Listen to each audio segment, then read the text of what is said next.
गुरु प्यारी साध संगत जी, राधा स्वामी। प्यारी साध संगत जी, आज का यह सत्संग बड़ा ही खास सत्संग है। प्यारी साध संगत जी, आज के इस सत्संग को बड़े ध्यानपूर्वक और अंत तक जरूर सुने। आज की यह वाणी स्वामी जी महाराज की वाणी है और जो शब्द लिया गया है उसके वचन हैं, देखो सब जग जात बहा, देख देख मैं गतिया जग की, बार बार यूं वर्ण कहा। स्वामी जी महाराज आज के इस सत्संग में विस्तार से बताते हैं कि देखो 84 के चक्कर में जीव कैसे बहे जा रहा है। यह स्वामी जी महाराज की वाणी है। आप सारी दुनिया की तरफ नज़र डालकर दुनिया की हालत बयान करते हैं कि किस तरह हम उस परमात्मा को भूलकर विषय विकारों, इंद्रियों के भोगों, शराबों, कबाबों आदि में उलझे बैठे हैं। मालिक का किसी को पता ही नहीं है। मालिक की भक्ति की तरफ किसी का ख्याल नहीं जाता। इन विषय विकारों, कौमों, मुल्कों, मजहबों के झगड़ों से हमें कभी फुर्सत नहीं मिलती। आप समझाते हैं कि हम दुनिया के जीव समझते हैं कि यह जग मीठा, अगला किन डिठा। हम इन इंद्रियों के भोगों में इतना फंस जाते हैं कि और तो और अपनी मौत को भी भूलकर बैठ जाते हैं। रोज़ देख रहे हैं कि हमारे साथी हमारा साथ छोड़ते चले जा रहे हैं। एक एक के साथ होकर खुद शमशान भूमि तक छोड़कर आते हैं और अपनी आंखों से देख रहे हैं कि ये दुनिया से किस तरह खाली हाथ जा रहे हैं।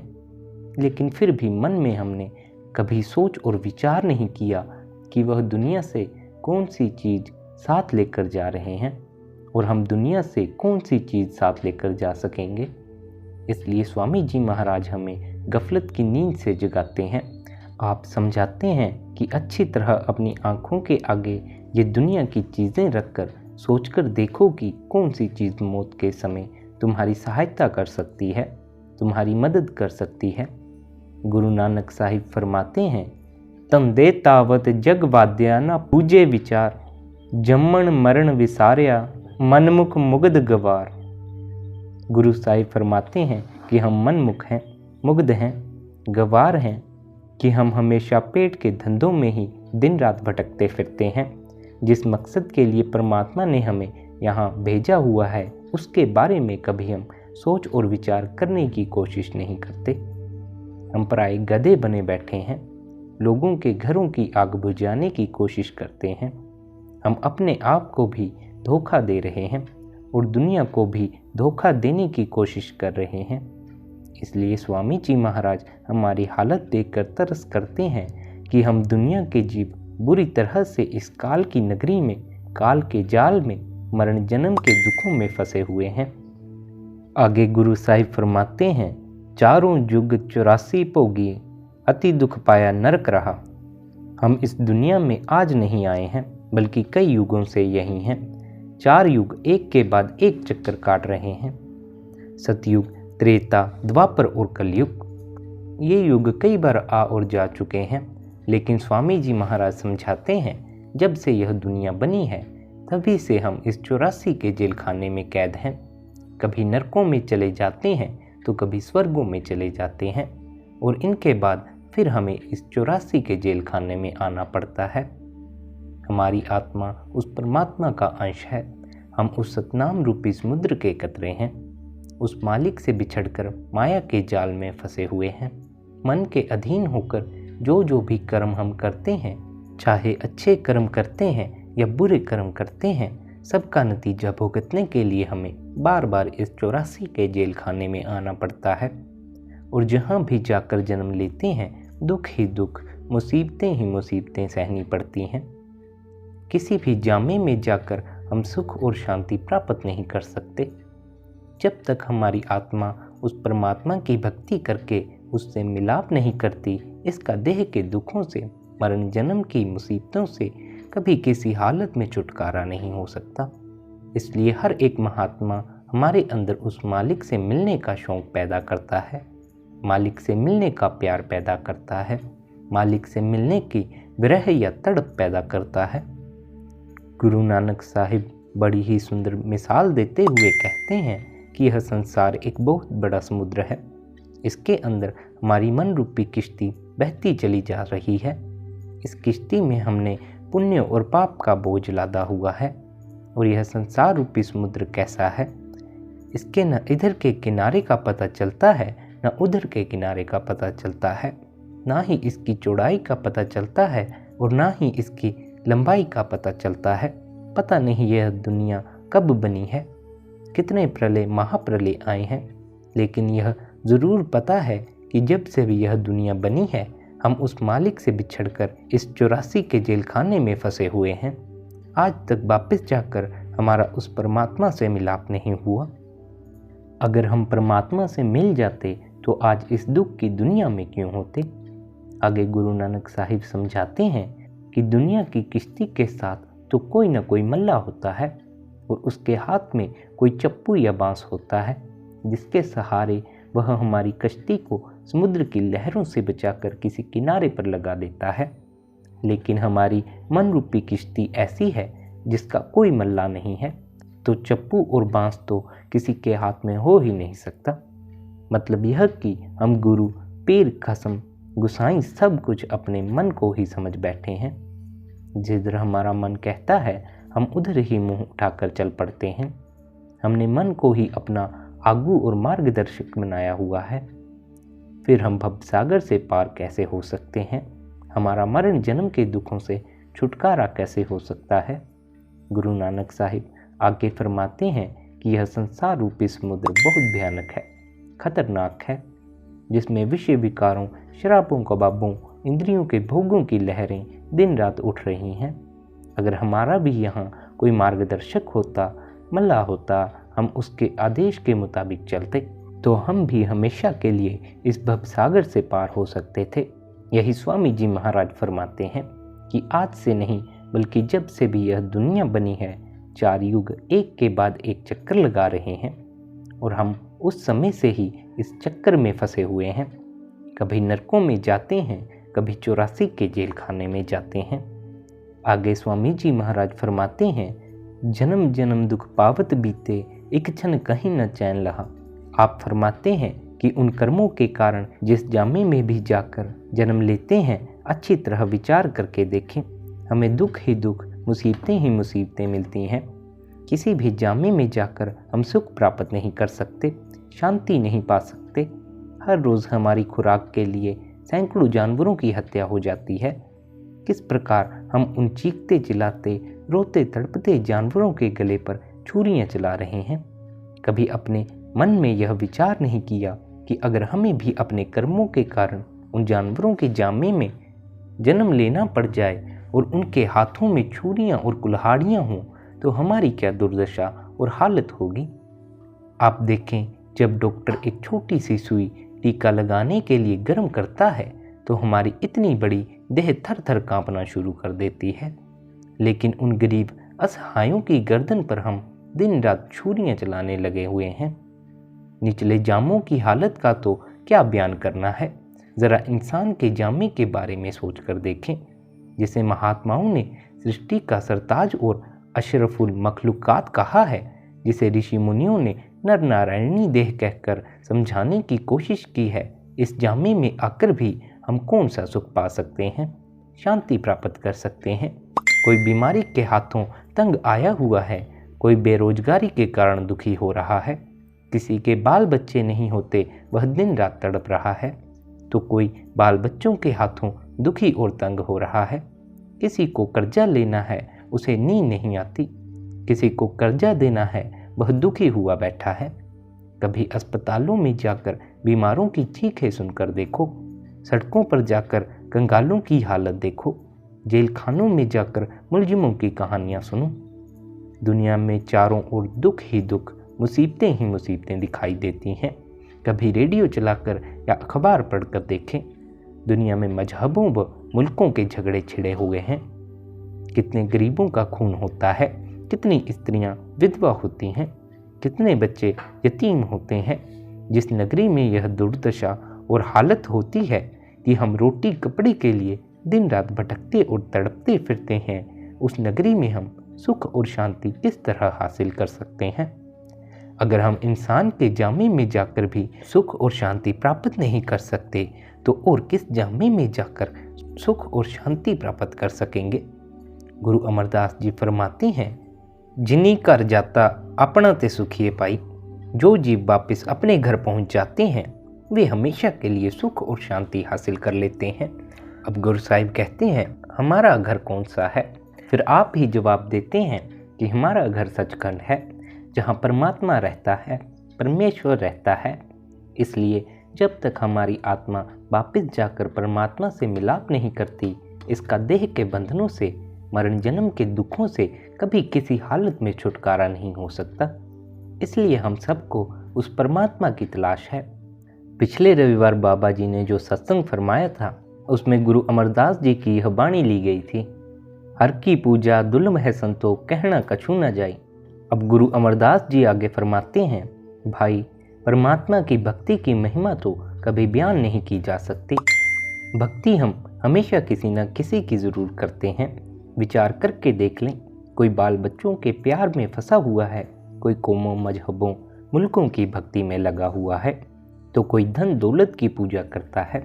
आप समझाते हैं कि ये शक्लें, ये पदार्थ हमारी भक्ति और पूजा के काबिल नहीं, क्योंकि इनकी भक्ति और पूजा हमें बार बार देह के बंधनों की ओर खींचकर ले आती है। वह कौन सी चीज़ है जो हमारी भक्ति और प्यार के काबिल है? फिर आप ही जवाब देते हैं कि केवल वह परमात्मा ही हमारी भक्ति के काबिल है, जिसके हजारों अनेकों नाम हमने अपने अपने प्यार में आकर रखे हुए हैं और जिससे मिलकर ही हम देह के बंधनों और मरण जन्म के दुखों से छुटकारा प्राप्त कर सकते हैं। इसलिए स्वामी जी महाराज फरमाते हैं कि जब से हम परमात्मा से बिछड़े हैं, तब से जहाँ भी जाकर जन्म लेना पड़ता है, दुख और मुसीबतें ही उठानी पड़ती हैं। आगे स्वामी जी महाराज फरमाते हैं, पाप पुण्य बस विपदा पोगी, नहीं सतगुरु का चरण गहा। आप फरमाते हैं कि हम पुण्य और पाप के कारण ही इस नगरी में आए हैं और इस देह में बैठकर पुण्य और पाप का हिसाब दे रहे हैं, उनका नतीजा भुगत रहे हैं। आगे फिर दिन रात उसी तरह पुण्य और पाप करते चले जा रहे हैं। यह भूल जाते हैं कि इसी तरह पुण्य और पाप का नतीजा भुगतने के लिए बार बार इस 84 के जेल खाने में आना पड़ेगा। गुरु अर्जुन साहिब की वाणी है, हरख सोग का नगर एह किया, सह उबरे जो सतगुर सरनिया। जो कुछ भी आप देख रहे हो, यह सारी दुनिया ही सुख और दुख की नगरी है। आपको यहाँ कोई इंसान ऐसा नहीं मिलेगा जिसे दुख ही दुख भुगतने पड़ रहे हों और कभी सुख का सांस न आया हो, या जिसे सुख ही सुख मिलते हों, कभी दुखों का सामना न करना पड़ा हो। अगर 10 दिन दुख के बीत जाते हैं तो थोड़े बहुत सुख के सांस भी आ जाते हैं। ये जितने भी हमारे दुख हैं ये हमारे पापों के कारण हैं, जितने भी हमारे सुख हैं ये हमारी पुण्यों के कारण हैं। हमें इस देह में बैठकर उन पुण्यों का हिसाब भी देना है, उन पापों का हिसाब भी देना है। किसी के पुण्य ज़्यादा हैं वह हमें ज़्यादा सुखी दिखाई देता है, कम दुखी दिखाई देता है। किसी के पापों का बोझ अधिक है, पुण्य कम है, वह हमें ज़्यादा दुखी और कम सुखी नज़र आता है। लेकिन दुख और सुख तो जब तक देह में बैठे हैं हम सबको भुगतने ही पड़ते हैं।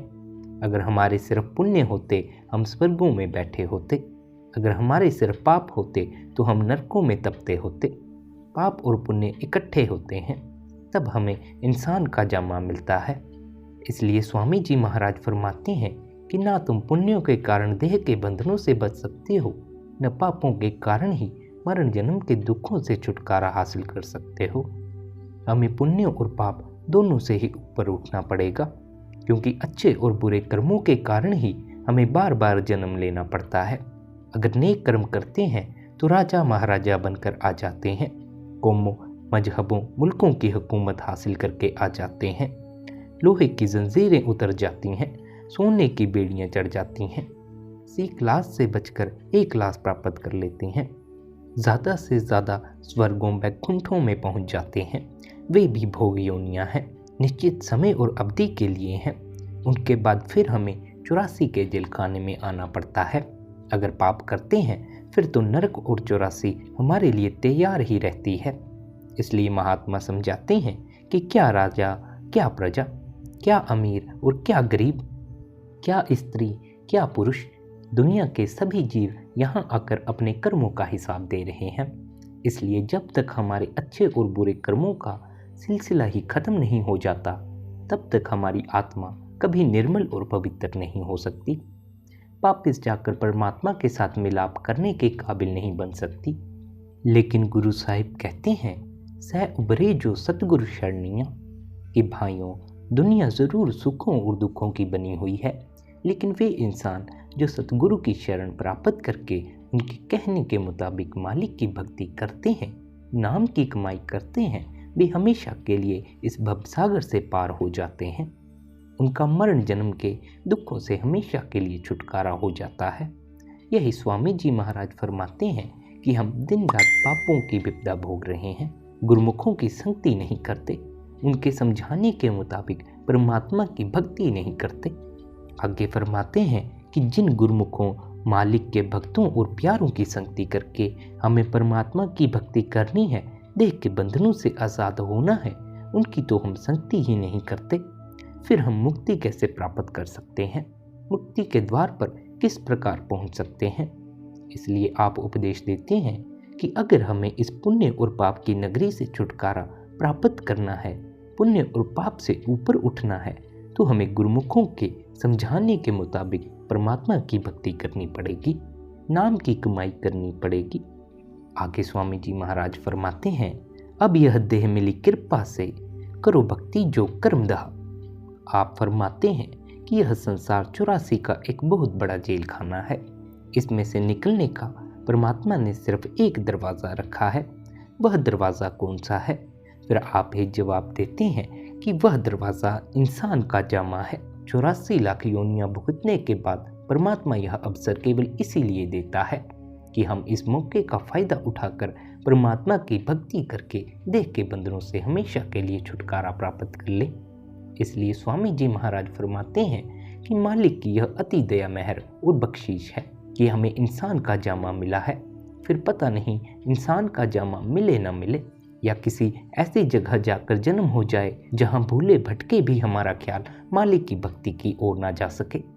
अगर इस देह में आने का कोई लाभ है तो वह केवल परमात्मा की भक्ति और उसका प्यार है।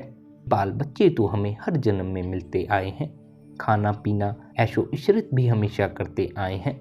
अगर कोई अनोखी चीज़ है जो पहले हासिल नहीं कर सके तो वह केवल परमात्मा की भक्ति है, परमात्मा का प्यार है, परमात्मा की प्राप्ति है। इसलिए स्वामी जी महाराज हमें याद दिलाते हैं कि हम मालिक की अति दया मेहर और बख्शीश समझो कि उसने हमें इंसान का जामा बख्शा है। अब सवाल करते हैं कि हमें इस देह में बैठकर मालिक की बख्शीश से फ़ायदा किस तरह उठाना है। फिर आप ही जवाब देते हैं, करो भक्ति जो कर्मदहा, कि हमें वह भक्ति करनी है जिसके द्वारा हमारे कर्मों का सिलसिला खत्म हो जाए। आप पहले समझा चुके हैं कि पुण्य और पाप इकट्ठे होते हैं तो इंसान का जामा प्राप्त होता है। इसलिए जब तक पुण्य और पापों का सिलसिला खत्म नहीं होता तब तक हमारी आत्मा निर्मल और पवित्र नहीं हो सकती, मालिक से मिलने के काबिल नहीं बन सकती। हर तरह की भक्ति हमें वापस ले जाकर परमात्मा से नहीं मिलाती। कोई खास ही भक्ति है जो हमें देह के बंधनों से छुड़ाकर परमात्मा के साथ मिलाती है। आगे गुरु अमरदास जी फरमाते हैं, पूजा करे सब लोक संतों मन मुख थाए न पाई। भक्ति तो हम सब दुनिया के जीव अपनी अपनी अकल के अनुसार करते हैं, क्योंकि आत्मा का झुकाव अपने असल की ओर थोड़ा बहुत ज़रूर होता है। उसके अधीन होकर हम दुनिया के जीव परमात्मा को ढूंढने की कोशिश करते हैं, लेकिन हम आम तौर पर मन के पीछे लगकर परमात्मा की भक्ति करते हैं। गुरु साहिब कहते हैं, मन मुख थाए न पाई। मन हमें बाहर मुखी कर देता है, कर्म कांड में फंसा देता है। इसलिए यह जो मन के पीछे लगकर हम परमात्मा की भक्ति करते हैं, यह कभी हमें वापस अपने असली घर नहीं पहुंचा सकती। आगे सवाल करते हैं कि वह कौन सी भक्ति है जो हमें अपने असली घर पहुंचा सकती है। फिर आप ही जवाब देते हैं कि भाई, अगर शब्द की कमाई करके आप अपने मन को निर्मल और पवित्र कर लें, इसी भक्ति ने आपको अपने असली घर पहुंचा देना है। महात्मा समझाते हैं कि जो भक्ति परमात्मा को मंजूर है वह शब्द या नाम की कमाई है। तीसरी पातशाही श्री गुरु अमरदास जी लिखते हैं, पूजा करे पर विधि नहीं जानी, दूजी पाए मल लाई। अब गुरु साहिब फरमाते हैं, हम भक्ति करते हैं लेकिन भक्ति करने का तरीका ही नहीं आता। गलत रास्ते पर चलकर पापों के बोझ को और बढ़ा लेते हैं। गुरु साहिब आगे कहते हैं, गुरमुख होवे सो पूजा जाने, भाणा मन वसाई। कि गुरमुखों को मालिक के भक्तों और प्यारों को परमात्मा की भक्ति करने के तरीके और साधन का पता है। जब हम भी उनके समझाने के अनुसार मालिक के भाणे में रहकर मालिक की भक्ति करेंगे तो फिर हम भी वापिस अपने असली घर पहुंच सकेंगे। गुरु अर्जुन साहिब फरमाते हैं, अनेक कर्म किए बहुत तेरे, जो कीजे सो बंधन पेरे। मन बुद्धि के द्वारा जो मालिक से मिलने का तरीका सोचते हैं, रास्ता अपनाते हैं, वे हमें और अधिक बंधनों में फंसा देते हैं, बल्कि लोहे की जंजीरें उतारकर सोने की जंजीरों में जकड़ देते हैं। गुरु अर्जुन साहिब बड़ा सुंदर उदाहरण देते हैं, कूरता बीज बीजे नहीं, जम्मे सब लाहा मूल गवाईदा। अगर आप सारी उम्र जमीन में बेमौसम का बीज ही बोते जाएंगे तो आपका बीज भी फजूल जाएगा, मेहनत भी फजूल चली जाएगी और हाथ पल्ले भी कुछ नहीं पड़ेगा। किसान भाइयों को पता है कि जब भी ज़मीन में गेहूं बोया जाता है वह कार्तिक यानी अक्टूबर नवंबर के महीने में बोया जाता है। अगर कोई गर्मी के मौसम में गेहूं बोएगा, चाहे कितना ही अच्छे से अच्छा बीज क्यों ना बोए, खाद डाले, कितना ही पानी दे, वह फसल कभी पककर उसके घर नहीं आ सकती। जो मौसम का बीज है उसका फल हम वापिस घर ला सकते हैं। आगे स्वामी जी महाराज फरमाते हैं, कल युग मह कीर्तन प्रधाना, गुरुमुख जपिए लाए ध्याना। अगर कलयुग का कोई धर्म है या कर्म है, कलयुग में आकर अगर आप मुक्ति प्राप्त करना चाहते हैं तो वह उस कीर्तन से कर सकते हैं। आगे सवाल करते हैं कि वह कौन सा कीर्तन है, फिर आप ही जवाब देते हैं, गुरुमुख जपिए लाए ध्याना, जिसे गुरुमुख लोग ध्यान के साथ अपने अंदर सुनने में लगे हुए हैं। आपका इशारा शब्द की ओर है, नाम की ओर है। इसी को आपने कई बार कीर्तन कहा है, शब्द कहा है। इसी को अमर, हुक्म, अमृत, नाम आदि कहकर बयान किया है। इसी बात को गुरु अमरदास जी और स्पष्ट रूप से समझाते हैं, इस जग का धर्म पढ़ो तुम भाई, पूरे गुर सब सोजी पाई, इत्थे अगे हर नाम सखाई। 4 युग सतयुग, त्रेता, द्वापर और कलयुग एक के बाद एक चक्कर लगा रहे हैं। हर युग में हमारे जीवन के हालात बिल्कुल अलग अलग किस्म के होते हैं। सतयुग में हमारी उम्र लंबी थी, हमारी सेहत भी बहुत अच्छी थी और हमारा ख्याल भी दुनिया में फैला हुआ नहीं था। जैसे जैसे युग पलटते गए हमारी उम्र छोटी होती गई, हमारी सेहत भी कमज़ोर होती गई और हम परमात्मा को भी भूलते गए। कलयुग में आकर तो हम खुद अपनी आंखों से देखते हैं कि कोई भाग्यशाली जीव है जो यहाँ 60-70 साल की उम्र भोग कर जाता है। सेहत का भी पता ही है कि घंटा 1.5 घंटा सत्संग में चौकड़ी लगाकर बैठा नहीं जाता। और आप जानते ही हैं कि हमारा ख्याल भी सारी दुनिया में फैला हुआ है। गुरु तेग बहादुर जी फरमाते हैं, जन नानक कोटन में को भजन राम को पावे। लाखों करोड़ों में कोई एक है जिसका ख्याल परमात्मा की भक्ति की ओर जाता है। इसलिए जो साधन हमें सतयुग में काम दे सकते थे वे कलयुग में काम नहीं दे सकते। आप फरमाते हैं, एथे अगे हर नाम सखाई।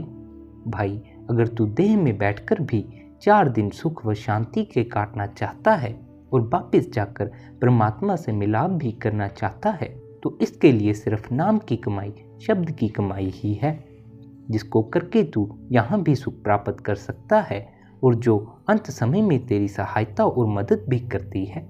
गुरु अमरदास जी तो दृढ़ता पूर्वक यहाँ तक फरमाते हैं, बिन नावे और पूज न होई, परम पूल लुकाई।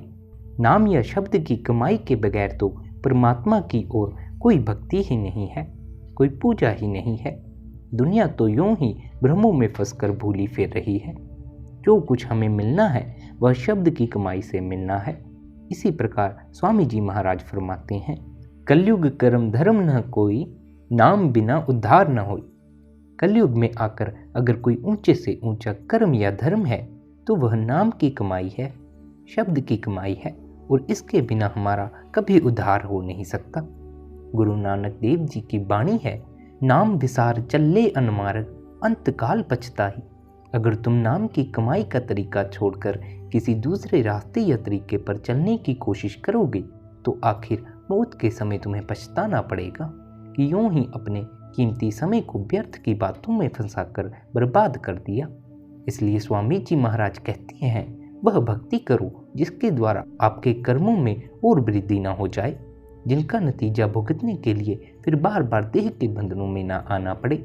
जब तप, दान, पुण्य, पूजा पाठ आदि साधन जिन्हें हम मालिक की भक्ति समझे बैठे हैं, इन सब का फल भोगने के लिए हमें बार बार देह के बंधनों में आना पड़ता है। मैं अर्ज कर चुका हूँ कि कोई राजा महाराजा बनकर आ जाता है, कोई सेठ साहूकार बनकर आ जाता है, तो कोई हुकूमत प्राप्त करके आ जाता है। इस प्रकार सी क्लास से छुटकारा पाकर ए क्लास प्राप्त कर लेते हैं, लेकिन देह के बंधनों में तो फिर भी आना पड़ता है। ज़्यादा से ज़्यादा हम स्वर्गों और वैकुंठों तक पहुंच जाते हैं, लेकिन वे भी भोग योनियां हैं जिनकी अवधि पूरी करके वापस आकर इसी चक्कर में फंसना पड़ता है। लेकिन नाम की कमाई हमारे कर्मों के सिलसिले को ही खत्म कर देती है। यह हमारी आत्मा को निर्मल और पवित्र कर देती है। कर्मों का सिलसिला हमारे मन के साथ है। जब मन शब्द की कमाई करके, शब्द की लज्जत प्राप्त करके वापस अपने ठिकाने ब्रह्म त्रिकुटी में पहुंच जाता है, तो आत्मा अपने आप ही उसके पंजे से आज़ाद हो जाती है। वही चीज़ हमें मन और माया के दायरे से पार ले जा सकती है। जो मन और माया के दायरे के पार से आती हो, वह शब्द सचखंड से आता है। जब हम अपने ख्याल को उसके साथ जोड़ देते हैं, तो हम भी मन और माया के दायरे से पार चले जाते हैं। स्वामी जी महाराज समझाते हैं, शब्द कर्म की रेख कटावे। जितना भी कर्मों का हिसाब है, शब्द के अभ्यास के द्वारा सब खत्म हो जाता है। इसलिए आप समझाते हैं कि आपके मन में कहीं यह ख्याल ना हो कि चाहे जिस प्रकार की भक्ति कर लें, वही हमें परमात्मा के साथ मिला देगी। सच्ची भक्ति केवल शब्द की कमाई है, नाम की कमाई है, जो हमें देह के बंधनों से छुड़ाती है और वापस जाकर परमात्मा से मिलाती है। आगे स्वामी जी महाराज फरमाते हैं, अब की चूक माफ नहीं होगी, नाना विदे के कष्ट सहा। जब तक हम अपने ख्याल को शब्द या नाम के साथ नहीं जोड़ते, इस गलती की कभी माफ़ी नहीं मिलती। इंसान के जामे का यह मौका बार बार नहीं मिलेगा। पता नहीं फिर किसी ऐसे जामे में जन्म लेना पड़ जाए जहाँ जाकर हमारा ख्याल भूले भटके भी परमात्मा की भक्ति की ओर ना जाए। इसलिए आप समझाते हैं कि हम सबको इस मौके का पूरा पूरा लाभ उठाना चाहिए। आगे स्वामी जी महाराज फरमाते हैं, गफलत छोड़ भुलाओ जग को, नाम अमल अब गोट पिया। स्वामी जी महाराज 3 महत्वपूर्ण नसीहतें देते हैं, जिन पर चलना हम सब के लिए बहुत ज़रूरी है। स्वामी जी महाराज फरमाते हैं कि परमात्मा की भक्ति और बख्शिश प्राप्त करने के लिए सबसे पहले आलस छोड़ो, सुस्ती और बेपरवाही को छोड़ देना चाहिए। सारी उम्र यही नहीं सोचते रहना चाहिए कि कल भजन में बैठेंगे, कल से भजन शुरू करेंगे। यह कल तो कभी नहीं आएगा। मन में यह विचार नहीं करना चाहिए कि बेटे बेटियां बड़े हो जाएं, कारोबार संभाल लें, हम थोड़ा बहुत रुपया इकट्ठा कर लें, फिर किसी गुरुद्वारे में या डेरे में बैठकर भजन कर लेंगे। ये सब मन की दलीलें हैं, मन के बहाने हैं। अगर मन में ईमानदारी भी है, तो भी हमें मालिक की स्कीम का क्या पता है कि किस समय हुक्म आ जाए, कब भरे परिवार को छोड़कर चलना पड़ जाए। यहाँ एक कदम, एक सांस का भी भरोसा नहीं है और हम वर्षों की लंबी लंबी योजनाएं बनाने में लगे हुए हैं, स्कीमें सोचने में लगे हुए हैं। इसलिए स्वामी जी कहते हैं कि गफलत छोड़ दो, आलस और सुस्ती छोड़ दो। रोज भक्ति को समय देना चाहिए। जितना समय भी मिले उसी का फायदा उठाना चाहिए। घड़ी 2 घड़ी, घंटा 2 घंटा, जो भी समय परमात्मा की याद में लगा देंगे, वह हमारे लेखे में लिखा जाता है, उसका हमें लाभ भी मिलता है। इसलिए आप फरमाते हैं कि रोज मालिक की भक्ति करनी चाहिए, आलस और लापरवाही को छोड़ देना चाहिए। आगे दूसरी बात समझाते हुए कहते हैं कि भुला दो जग को, दुनिया को भुलाने की कोशिश करनी है। बहुत तेरी उम्र शराबों, कबाबों, विषय विकारों आदि का स्वाद लेकर देख चुके हैं। अगर आज तक हमें इनमें सुख और शांति नहीं मिली, तो हम यह कैसे सोच बैठे हैं कि बाकी उम्र में इनसे सुख प्राप्त कर सकेंगे, शांति प्राप्त कर सकेंगे। स्वामी जी महाराज यह नहीं कहते कि दुनिया को छोड़ देना है, आप कहते हैं कि दुनिया को भूलने की कोशिश करनी है। अपने मन को दुनिया में से निकालना है। महात्मा यह नहीं समझाते कि आप बाल बच्चों को छोड़कर जंगलों पहाड़ों की ओर चले जाओ। दुनिया में रहना है, सूरमे बनकर रहना है, बहादुर बनकर रहना है, लेकिन दुनिया में रहते हुए भी दुनिया की मैल में लिबड़ने की कोशिश नहीं करनी है।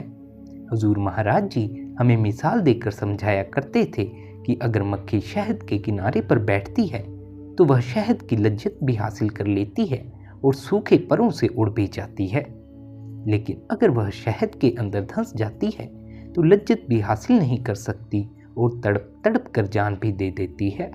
इसी तरह अगर हम दुनिया की असलियत को समझते हुए दुनिया में रहेंगे तो हम दुनिया के साथ अपने कर्मों का सिलसिला यहीं ख़त्म कर जाएंगे और अपना भी कुछ बना कर जाएंगे। अगर परमात्मा को भुलाकर हमेशा दुनिया को ही अपना बनाने की कोशिश में लगे रहेंगे तो यह ना तो आज तक किसी की बनी है और ना ही कभी बनेगी। इसका मोह या प्यार हमें इसके साथ ही बांध कर रखता है। हमें बार बार यही मरण जन्म के दुखों में आना पड़ता है। हुजूर महाराज कहते हैं हमें दुनिया में रहते हुए भी अपने ख्याल को उस मालिक की भक्ति में रखना है, उसके प्यार में रखना है।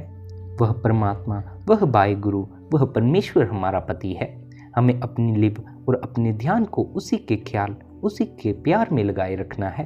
बाल बच्चों को छोड़कर हमारे अंदर मालिक से मिलने का कोई बहुत ज़्यादा शौक या प्यार नहीं पैदा हो जाता, क्योंकि हमारी जो जो ज़रूरतें हैं हम चाहे कहीं भी भाग कर चले जाएं, ये ज़रूरतें हमारे साथ ही जाती हैं। आगे गुरु साहिब सवाल करते हैं कि हमें देह में बैठकर किन किन चीज़ों की ज़रूरत पड़ती है। फिर आप ही जवाब देते हैं कि सबसे पहले पेट को खाने की ज़रूरत पड़ती है, शरीर को किसी कपड़े की ज़रूरत पड़ती है और गर्मी व सर्दी से बचने के लिए किसी मकान या झोंपड़ी की ज़रूरत पड़ती है। हम घबराकर इस दुनिया को छोड़कर भागने की चाहे जितनी मर्जी कोशिश कर लें, यह कभी हमारा पीछा नहीं छोड़ती। फिर कहते हैं कि हम क्या करते हैं, अपनी कमाई छोड़ देते हैं, अपने बाल बच्चों की कमाई छोड़ देते हैं, अपनी मेहनत छोड़ देते हैं। फिर लोगों के आगे हाथ फैलाना पड़ता है, आश्रमों का सहारा लेना पड़ता है। हम सफ़ेद वस्त्र उतारकर भगवे नीले या पीले वस्त्र पहन लेते हैं, लेकिन कपड़े तो फिर भी पहनने ही पड़ते हैं। अपने घर का सुख और आराम छोड़कर लोगों के घरों का सुख और आराम लेना पड़ता है। हमसे कोई भी चीज़ नहीं छूटती। इसलिए गुरु नानक साहिब समझाते हैं, जैसे जल में कमल निरालम मुर्गाई नसाने, सूरत शब्द पब सागर तरिए नानक नाम बखाने।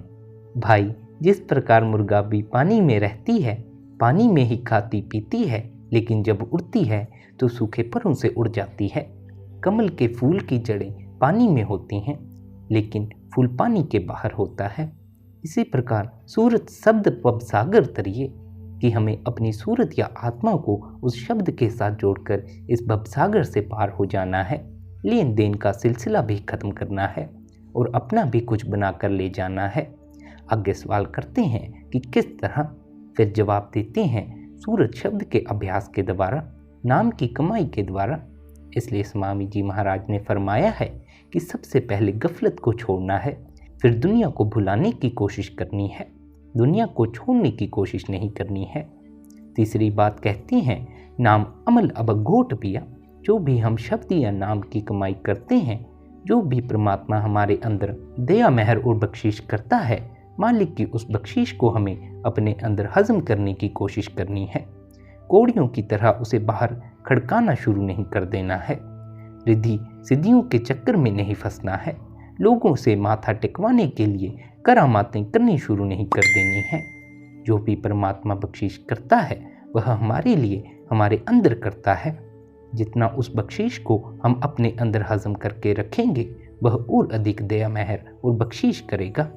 हुजूर महाराज जी समझाया करते थे कि अगर शेरनी का दूध रखना हो तो आम कहावत मशहूर है, उसके लिए सोने के बर्तन की ज़रूरत पड़ती है। इसलिए उस मालिक की बख्शीश को संभालने के लिए हमें अपने हृदय को इतना बड़ा बनाना है, अपने हाजमे को इतना तेज बनाना है कि उस बख्शीश की खुशबू भी बाहर न निकले, उसकी ढकार भी कभी बाहर न निकले। आगे स्वामी जी महाराज फरमाते हैं, प्रीत प्रतीत गुरु की करना, नाम रसायन घट में झरना। आप उपदेश करते हैं कि गुरुमुखों के साथ प्यार करना है, उन पर प्रतीति और भरोसा करना है, और जिस प्रकार रसायन हड्डियों में रच जाता है, निकल नहीं सकता, इसी प्रकार मालिक की बख्शीश और नाम की कमाई को भी हड्डियों में रचा लेना है। यही गुरु अमरदास जी समझाते हैं। पारखिया बथ संभाल ले गुरु सोझी होए।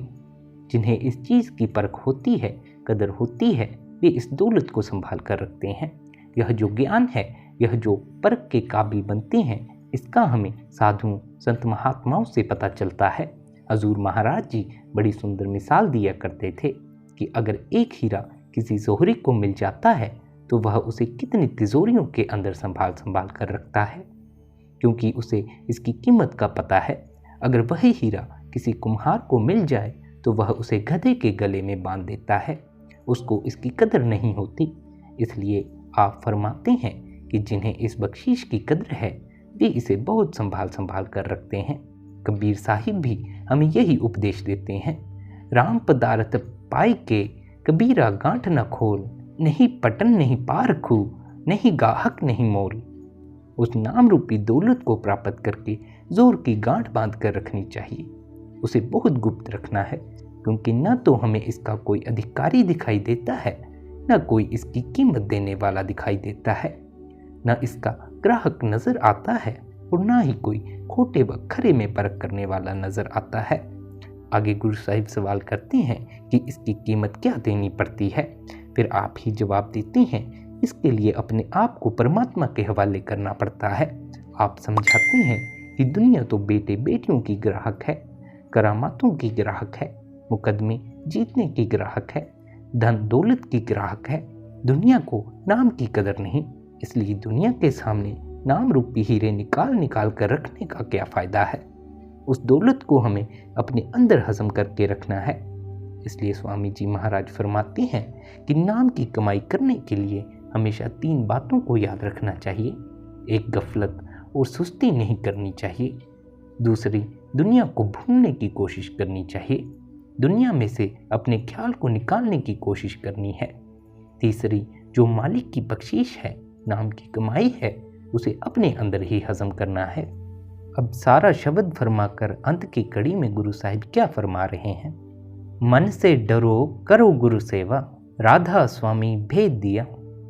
आत्मा और परमात्मा के बीच में अगर कोई रुकावट या पर्दा है तो वह सिर्फ हमारे मन की रुकावट है, हमारे मन का पर्दा है। इसलिए हमें मन की रुकावट को रास्ते से दूर करना है और इस मन को काबू करना है। आगे सवाल करते हैं, यह किस प्रकार कर सकते हैं। फिर आप ही जवाब देते हैं, करो गुरु सेवा, कि सतगुरु की सेवा करके उनके दिए हुए उपदेश पर चलकर ही कर सकते हैं। जब हम उनके समझाने के अनुसार नाम या शब्द की कमाई करके इस मन की रुकावट को रास्ते से दूर कर लेते हैं तो हमारा उस राधा स्वामी कुल मालिक परमात्मा के साथ हमेशा के लिए मिलाप हो जाता है। यह राधा स्वामी किसी कौम या मजहब का नाम नहीं है, ना ही स्वामी जी महाराज का कोई कौम या मजहब बनाने का ख्याल था। हम हमेशा सत्संग में सुनते हैं कि महात्मा इस दुनिया में कोई कौम या मजहब बनाने के लिए नहीं आते, ना ही वे हमारे हाथों में डंडे और तलवारें देने के लिए आते हैं। वे तो सिर्फ हमसे परमात्मा की भक्ति करवाकर, हमें देह के बंधनों से आज़ाद करवाकर उस परमात्मा से मिलाने के लिए आते हैं।